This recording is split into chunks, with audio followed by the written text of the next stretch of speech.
Hey, what's going on? You know who it is. You know what it is. All right, you guys, peep game, man. I want to talk about Vince Carter being interested in joining the Golden State Warriors. Well, here's my take on this. I don't have no problem with Vince Carter wanting to join the Golden State Warriors. I mean, Vince Carter, I guess he's came to the point at 40 years old, he don't want to leave the NBA without that ring. And you know, let's talk about Vince Carter. You know, Vince Carter, when Michael Jordan retired for the third time, Vince Carter was one of the dudes that kept the NBA afloat.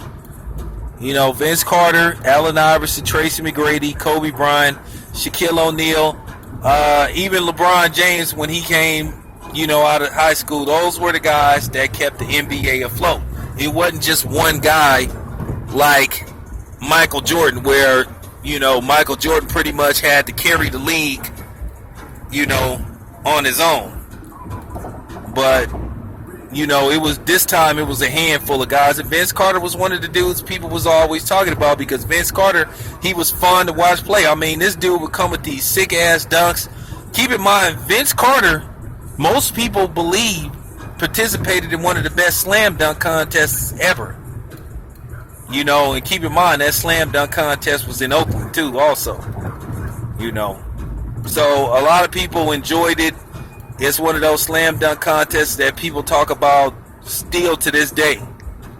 You know. And he entered it, unlike LeBron James, who refused to participate in one. Yeah, I'm gonna keep saying that shit. But anyway,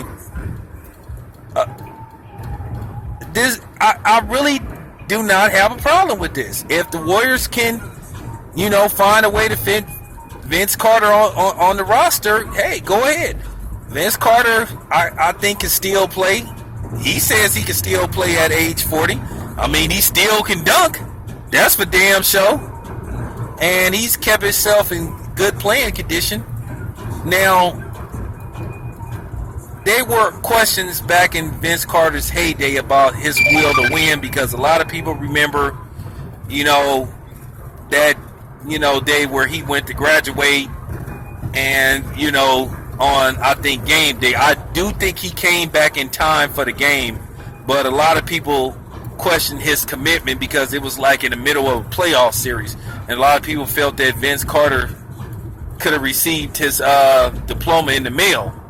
But it was so important for Vince Carter to walk the stage to where people think, you know, he sort of like was being selfish.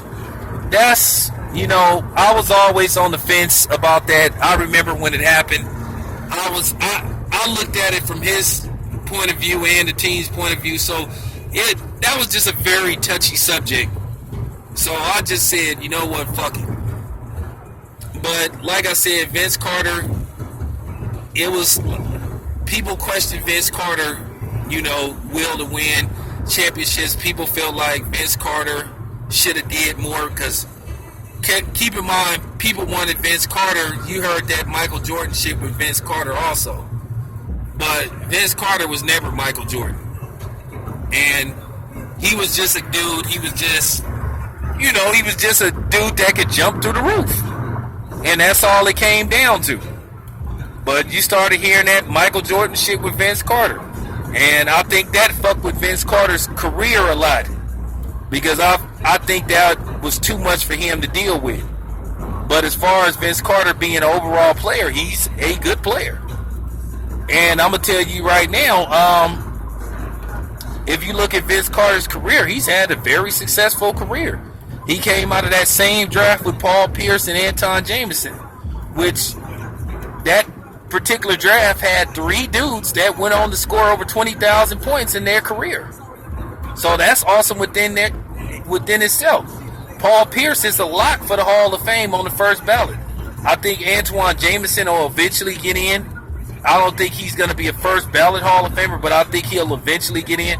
I think Vince Carter is one of them dudes, hey, if I can get a ring and then I retire with a ring, you know, that solidifies my career, and I think that helps Vince Carter get into the Hall of Fame. I think Vince Carter was going to get into the Hall of Fame regardless, but I think it sort of like makes the argument about putting Vince Carter in there on the first ballot. But then again, based off Tracy McGrady getting to the Hall Fame on the first ballot, that was a game changer. And like I said, that's the problem. Because like I said, when guys like Vince Carter and Grant Hill and all these guys come up, you're going to start being like, well, damn, why ain't those guys in the Hall of Fame and you put Tracy McGrady in the Hall of Fame on the first ballot? So I just think that Vince Carter, I don't have a problem with it. If you want to come to the Warriors, let the dude come to the Warriors, man. But anyway, man, let me know what you think, man. I'm out.